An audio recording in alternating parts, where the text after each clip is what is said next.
सिद्रा आफ्ताब कहती हैं सैस्कटून से कि बिलाल भाई हम कनाडा में सैस्कटून में 8 महीने पहले मूव हुए हैं पाकिस्तान लाहौर से।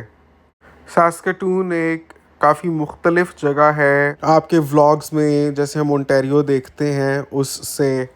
और शुरू में हमारा वक्त बहुत अच्छा गुज़रा, काफ़ी थ्रिल थी, एक एक्साइटमेंट थी जो हम पाकिस्तान से कनाडा मूव हुए। लेकिन लेटली यानी समझ लें पिछले तकरीबन 4 महीने से मेरे शौहर के साथ कोई मसला चल रहा है। मसला इन द सेंस के मेरे शौहर के रवैये में काफ़ी तब्दीली आ गई है। क्या तब्दीली आई है, क्या कुछ उन्होंने मुझे बताया, वो मैं आपकी गोश गुज़ार करना चाहता हूँ। और मैं समझता हूँ कि सिद्रा एक बहुत ही बड़ी मुश्किल में गिरफ़्तार हैं। शायद इसका उनको ख़ुद भी अभी ठीक से अंदाज़ा नहीं है, लेकिन सारी इलामात सुनने के बाद जो मैंने कंक्लूजन ड्रॉ किया है वो आज की इस वीडियो में ही कहूँगा। ये वीडियो वो ख़ुद भी देखेंगी और आप लोगों का भी जो भी ख्याल होगा नीचे कमेंट्स में बताइएगा, वो भी सिद्रा पढ़ेंगी ताकि उनको क्लैरिटी मिले। एक गुत्थी है परेशानी की, उलझन की, जो सुलझ के नहीं दे रही और इसको सुलझाने के लिए दानिशमंद व्यूअर्स का इनपुट चाहिए।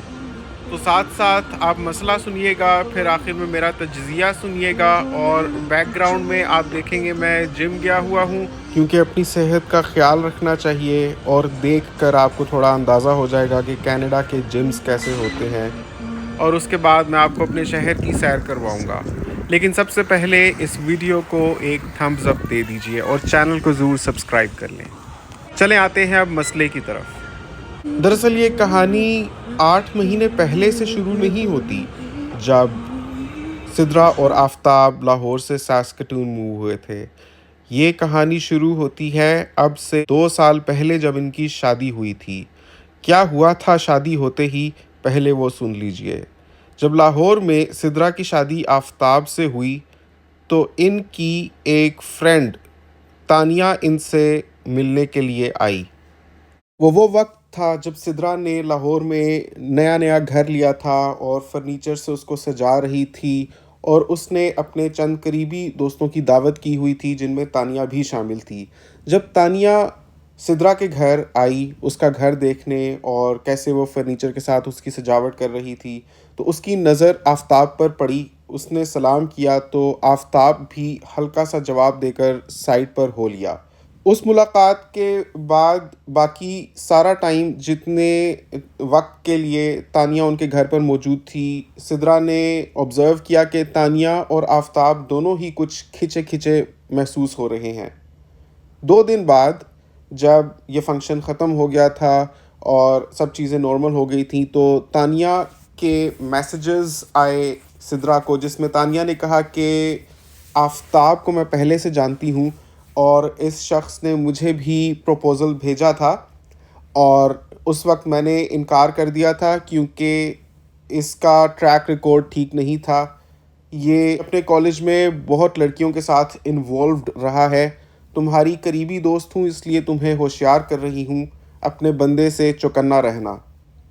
सिद्रा ने तानिया के इन कमेंट्स को उसकी इनसिक्योरिटी और जेलसी और हसद समझते हुए साइड पर कर दिया और उसने कोई ख़ास तवज्जो नहीं थी क्योंकि उसने सोचा कि आफ्ताब इतना गुड लुकिंग है कि बहुत लोग जेलस थे उनकी शादी से और तानिया भी कहीं ना कहीं खुश नहीं थी सिद्रा की आफ्ताब से शादी के ऊपर क्योंकि उसकी अपनी अभी तक शादी नहीं हुई थी। उसके मैसेजेस पर गौर करने की बजाय सिद्रा ने ठानी कि तानिया से अपने ताल्लुकात तोड़ देगी क्योंकि उसको ऐसे आस्तीन के सांप नहीं पालने जिनसे उसका शोहर बर्दाश्त ना हो रहा हो। शुरू से ही आफ्ताब एज अ पर्सन बहुत ही लवी डवी किस्म का शौहर था और वो थोड़ा शौक और चंचल और चिपकू किस्म का शौहर था। सिद्रा की हर ख्वाहिश का एहतराम करता था। जैसे सिद्रा एक ऑटोमेटिक वॉशिंग मशीन लेना चाहती थी तो ख़ुद उसके साथ जाकर दफ्तर से छुट्टी लेकर उसको उसकी मनपसंद वॉशिंग मशीन भी दिलवाई।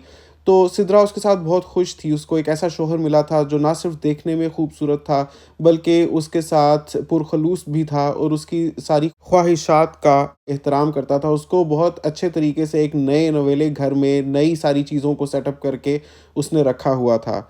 अगर फ़र्ज़ करें कि वो लोग तैयार होकर कहीं बाहर जा रहे हैं किसी के फंक्शन पर, तो कमेंट करेगा कि तुम्हारी लिपस्टिक थोड़ी हल्की है, इसको डार्क कर लो, दुपट्टे को ऐसे नहीं ऐसे लो, बालों को खोल दो। छोटी छोटी डिटेल्स जो हस्बैंड्स आमतौर पे ओवरलुक कर देते हैं और ख़ास तवज्जो नहीं देते, उनमें भी आफताब दिलचस्पी लेता था।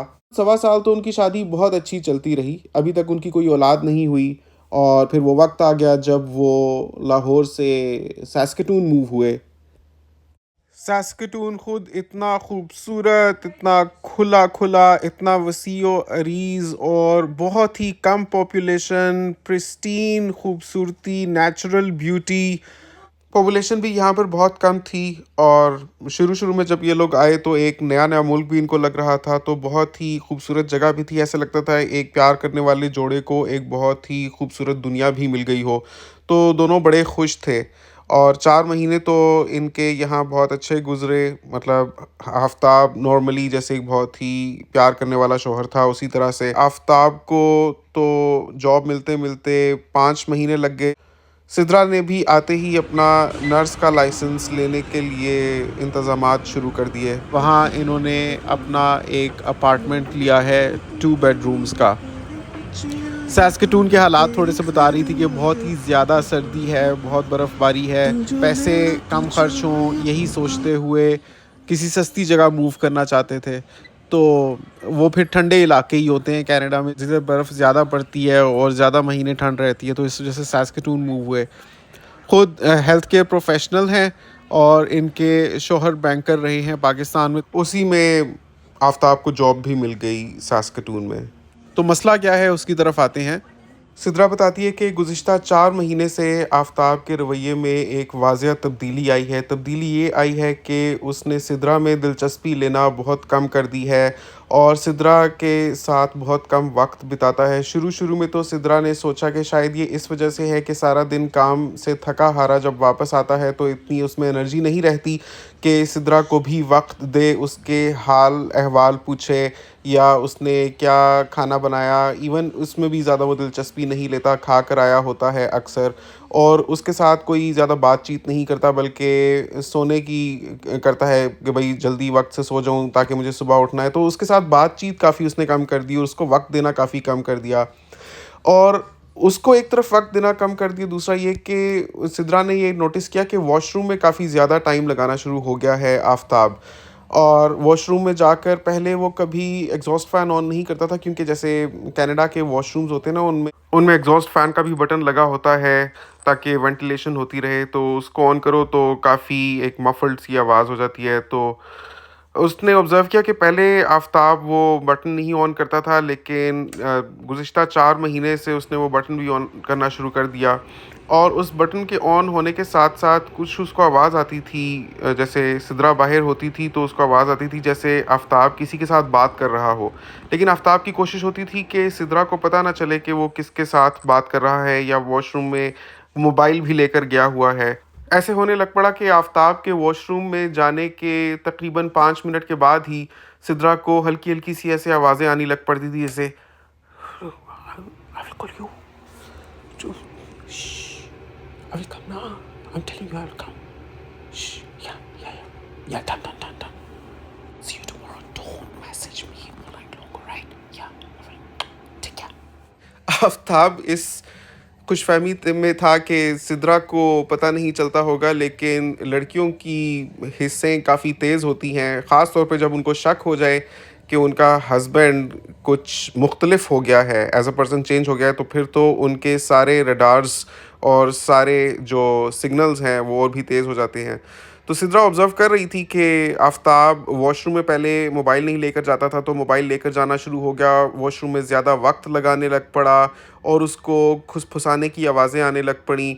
और जब वो पूछती आफताब से कि इतना वक्त आप क्यों लगाते हैं, तो आफताब कहता कि वॉशरूम इज़ अ प्लेस जहाँ मैं जाकर रेस्ट करता हूँ, मुझे थोड़ा ज़हनी सुकून मिलता है, तो कोई ऐसी बात नहीं है।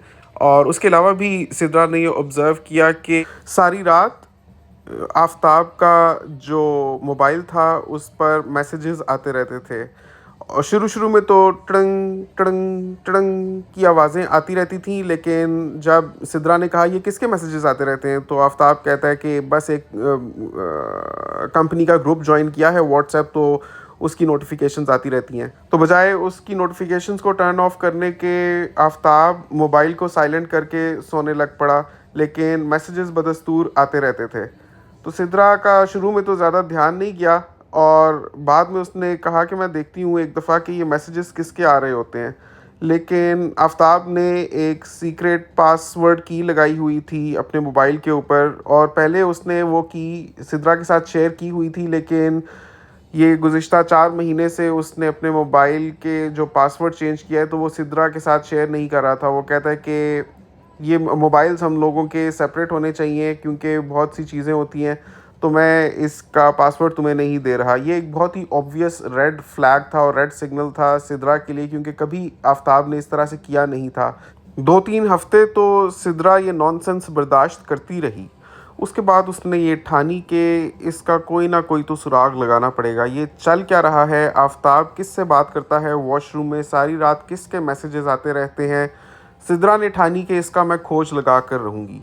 तो एक रात जब इसी तरह से मैसेजेस आ रहे थे और आफ़ताब गहरी नींद सो रहा था। आफ़ताब बाय द वे काफ़ी गहरी नींद घोड़े बेचकर सोता था, क्योंकि सारा दिन ऑफ़िस में होता था और रात में खर्राटे भी लेता था और बहुत ही डीप स्लीप लेता था। तो उसको समझ नहीं होती थी कि बिल्कुल भी इर्द-गिर्द क्या हो रहा है।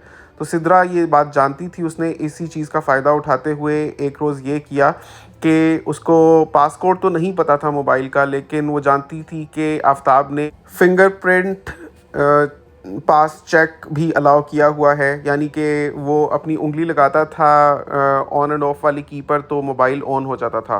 तो सिद्रा ने सोते हुए आफ़ताब के हाथ की उँगली उसके मोबाइल के ऑन एंड ऑफ के बटन पर लगाई और उसका मोबाइल चालू हो गया। नाज़रीन, सिद्रा कहती है कि वो वक़्त जब मैं याद करती हूँ तो मेरे औसान ख़ता हो गए उस वक़्त जब मैंने देखा कि वो मैसेजेस किस तरफ से आ रहे थे। कोई जूलिया नाम की लड़की थी जिसके वो मैसेजेस थे, और लव यू और हार्ट और पता नहीं क्या-क्या उसमें इन दोनों की एक प्रेम कहानी चल रही थी, जो एक बहुत ही लंबी दास्तान है। लेकिन सिद्रा को इतना ज़रूर पता चल गया था कि आफ़ताब किसी के साथ इन्वॉल्व्ड है और किसी को मैसेजेस कर रहा है, और उसको किसी के मैसेजेस आते रहते हैं।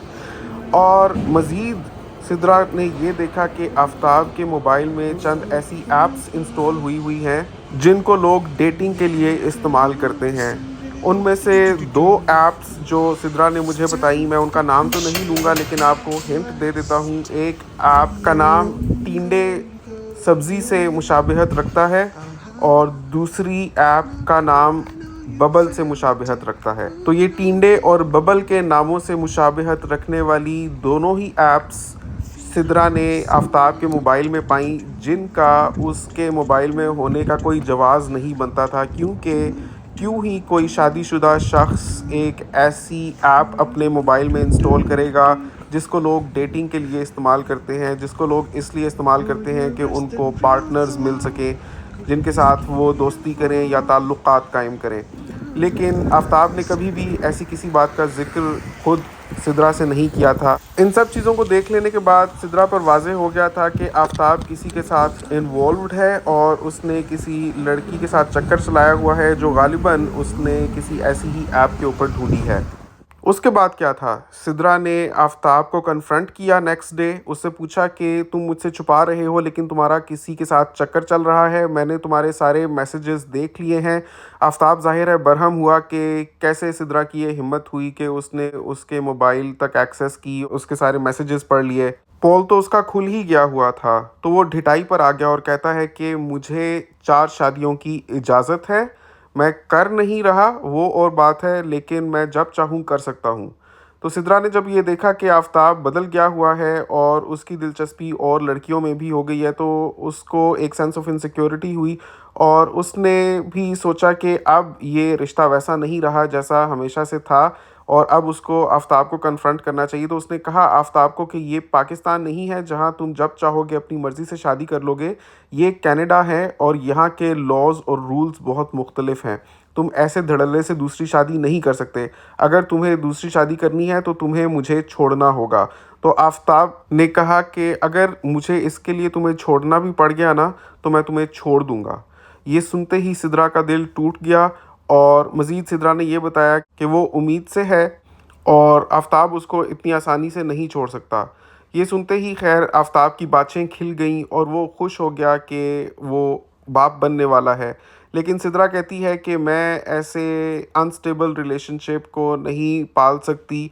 मैं सोच रही हूँ कि आफताब से अपनी राहें जुदा कर लूँ। जब ये बच्चा पैदा हो जाएगा तो मैं इसको लेकर आफताब से अलग हो जाऊँगी, क्योंकि ऐसा शख्स जो किसी के साथ भी इन्वॉल्व हो सकता है वो सिद्रा को अपनी ज़िंदगी में नहीं चाहिए।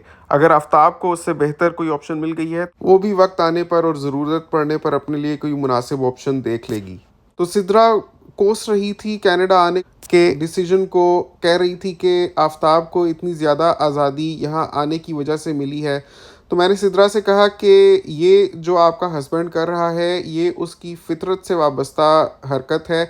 अगर आप लोग पाकिस्तान में ही रहते रहते, लाहौर में ही रहते रहते, कभी कनाडा ना आते, तब भी इस बंदे ने वही कुछ करना था जो ये कर रहा है, क्योंकि इंसान अपनी फितरत से मजबूर होता है और दुनिया में वो कहीं भी वो वही करता है जो उसका दिल कर रहा होता है या जैसी उसकी फितरत होती है। और इसका सबूत ये है कि तानिया सिद्रा को पहले ही बता चुकी हुई थी कि आफताब का ट्रैक रिकॉर्ड सही नहीं है।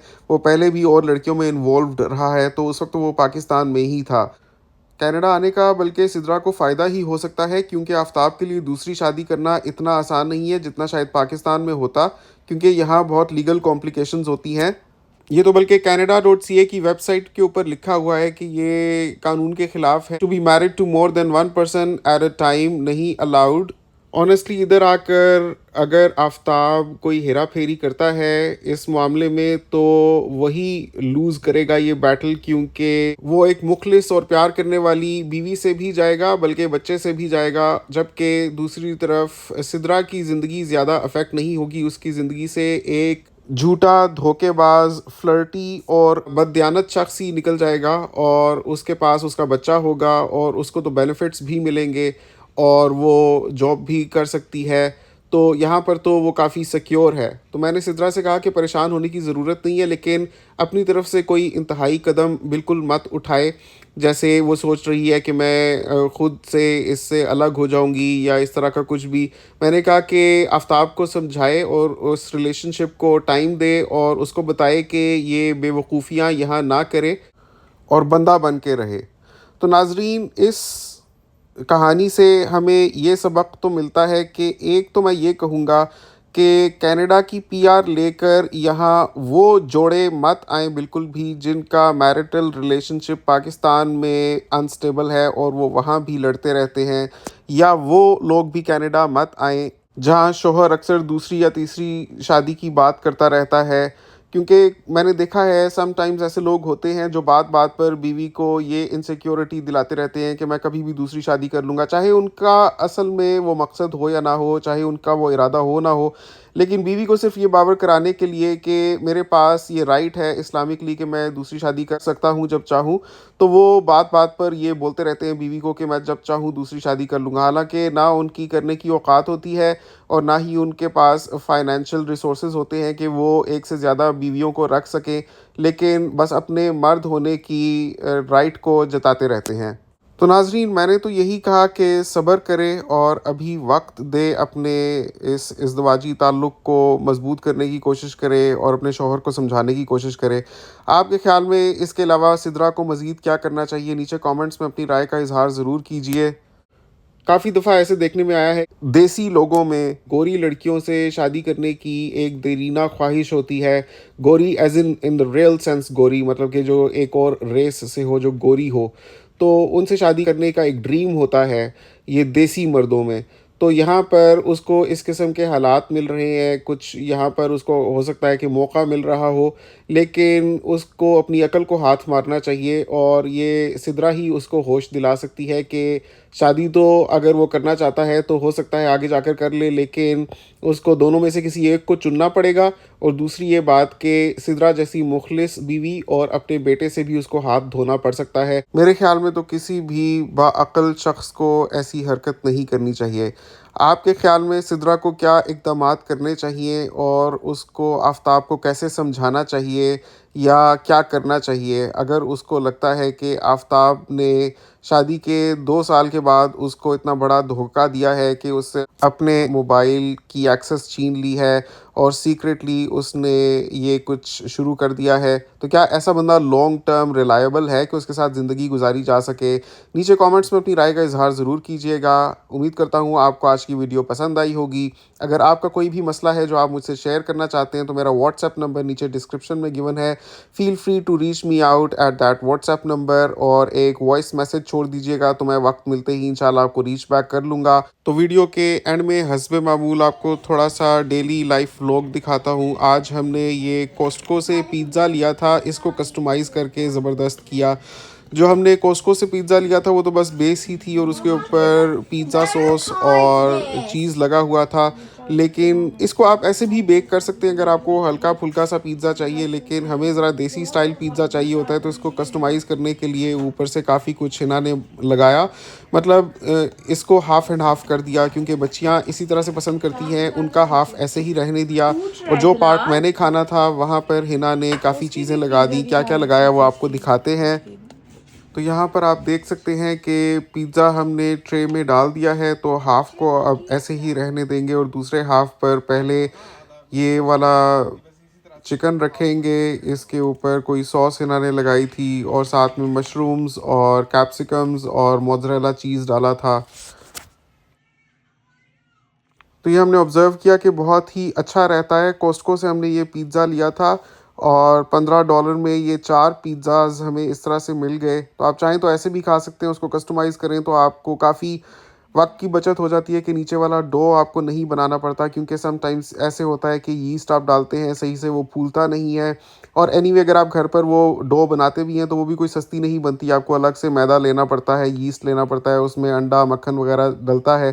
तो कॉस्ट तो आपको उसमें भी पड़ेगी ही, तो ये आपको रेडीमेड मिल जाता है तो काफ़ी अच्छा रहता है। उसको आप ऊपर से जैसे भी कस्टमाइज़ करना चाहें कर सकते हैं। जैसे यहाँ पर पहले पिज़्ज़ा सॉस लगाई जा रही है, नीचे कोशिश ये है कि जो पहले से लगा हुआ है चीज़ वो डिस्टर्ब ना हो। वैसे हमने थोड़ा-सा डीफ्रोस्ट कर दिया था जिसकी वज़ह से चीज़ थोड़ा मुलायम हो गया था। अगर आप बस फ्रीज़र से निकालते साथ ही इसको अवन में प्रीहीटेड अवन में बेक कर दें तो आपका चीज़ भी हिलेगा नहीं और आप उसको ईज़िली ऊपर से कस्टमाइज़ भी कर सकते हैं। जो भी लगाएँगे तो नीचे वाला चीज़ हिलेगा नहीं। तो इसके ऊपर अब है ना ये वाला चिकन रखेंगी। तो कैनेडियन स्टाइल पिज़्ज़ाज़ को देसी स्टाइल पिज़्ज़े में चेंज करने का यही तरीका है कि उसको चिकन से भर दें बिल्कुल। तो ऐसे ही हमने भी किया, बल्कि इससे भी ज़्यादा भरे हुए होते हैं पाकिस्तान में तो, लेकिन मुझे वो बहुत ही ज़्यादा बिल्कुल ही ऐसे नहीं पसंद कि बस चिकन ही चिकन आ रहा हो, बस कहीं-कहीं वो थोड़ा बस रीज़नेबल हो तो वो अच्छा लगता है। तो ये डाल दिया और इसके अलावा जो बाकी चीज़ें थीं जैसे मशरूम्स और शिमला मिर्च वग़ैरह डालकर और ऊपर से मोज़रेला चीज़ मज़ीद डाल दिया था ताकि बाइंडिंग हो जाए। वैसे मैं समझता हूँ कि अगर मोज़रेला चीज़ जो आप ऊपर से डालते हैं उसमें अगर आप एक अंडे की सफ़ेदी भी विस्क करके डाल दें तो शायद बाइंडिंग और भी अच्छे तरीके से हो सकती है। लेकिन हमने फ़िलहाल अंडे की सफ़ेदी यूज़ नहीं की थी, बस मोज़रेला चीज़ ही यूज़ किया था।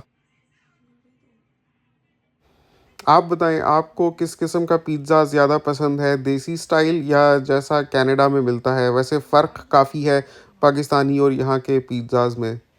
और ये बिज़नेस भी बहुत अच्छा है अगर कोई रेस्टोरेंट खोलता है पिज़्ज़ाज़ का, क्योंकि इनके ऑर्डर्स बहुत आते हैं। एक तो रेगुलर क्लाइंट्स होते हैं और सेकंडली जो पार्टीज़ होती हैं स्पेशली जैसे ऑफ़िस पार्टीज़ होती हैं या बर्थडे फंक्शंस होते हैं, उनमें भी यही सर्व किया जाता है। तो लोग बल्क में ऑर्डर करते हैं, तो इसकी फ्रैंचाइज़ खोल लेना भी एक अच्छा आइडिया है। एक अंडे की सफ़ेदी लेके ना उसको उस पे डाल दो, थोड़ा बाइंडिंग, लेकिन अब तुमने डाल दिए हुए। वो सफ़ेदी नहीं, वो चीज़ ही देर सारी जाएगी।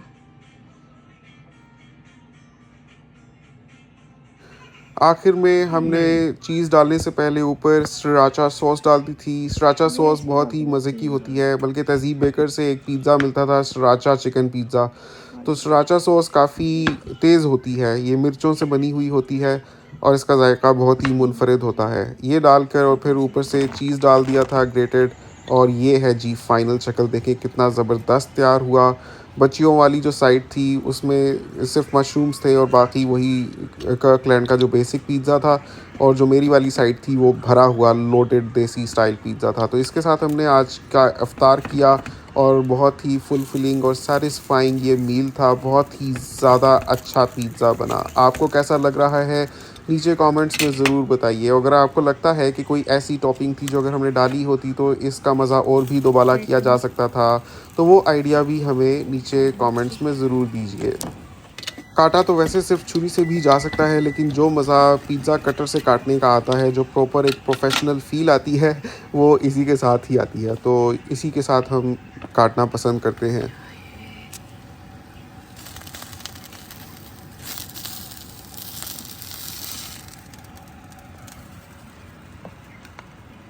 ये है बच्चों वाला स्लाइस, देखें आपको पता चल रहा होगा इसमें सिर्फ ऊपर हमने मशरूम्स रखे हैं। मतलब अगर मशरूम्स ना रखते और या ओलिव्स ऊपर ना रखते तो बस जो नीचे से बेस है, that is how this pizza came ready made from कर्कलैंड। और ये है मेरी वाली साइड। आपसे मुलाकात होगी इंशाल्लाह अगली वीडियो में। अपना बहुत ख्याल रखिएगा, मुझे दुआओं में याद रखिएगा। अगली दफ़ा तक के लिए अल्लाह हाफ़िज़।